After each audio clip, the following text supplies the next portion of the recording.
পাকিস্তানে সমাবেশের অনুমতি পেল ইমরান খানের দল পিটিআই। এর মধ্য দিয়ে নেতাকর্মীরা চাঙা হবেন বলে মনে করছে দলটি। এদিকে বিরোধী দলগুলোর সঙ্গে সংলাপ চাইলেও পিপিপি এবং পিএলএমএন বলছে অতীত ভুলের জন্য ক্ষমা চাইলেই কেবল দলটির সঙ্গে আলোচনা হতে পারে।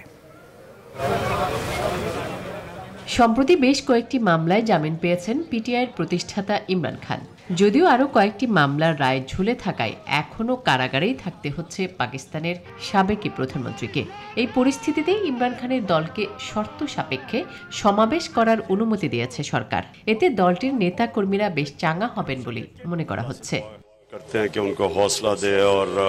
এই পরিস্থিতিতে দলটির বর্তমান রাজনৈতিক কৌশল কি হবে তার দিকেই সবার নজর। তবে গেল মে মাসের শুরুতে কারাবন্দী পাকিস্তানের সাবেক প্রধানমন্ত্রী বলেন বিরোধীদের সঙ্গে আলোচনায় বসতে প্রস্তুত তিনি, তবে কোনো চুক্তি করতে নারাজ পিটিআই নেতা।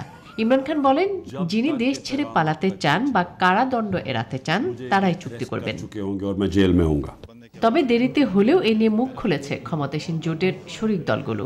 শনিবার পিএলএমএন এবং পিপিপির দুই প্রধান নেতা ফয়সাল কুন্দি ও মোসাদ্দিক মালিক বলেন পিটিআই সত্যিকার অর্থে রাজনৈতিক শক্তির সাথে সংলাপ করতে চায় না, তারা প্রস্তুত নয়।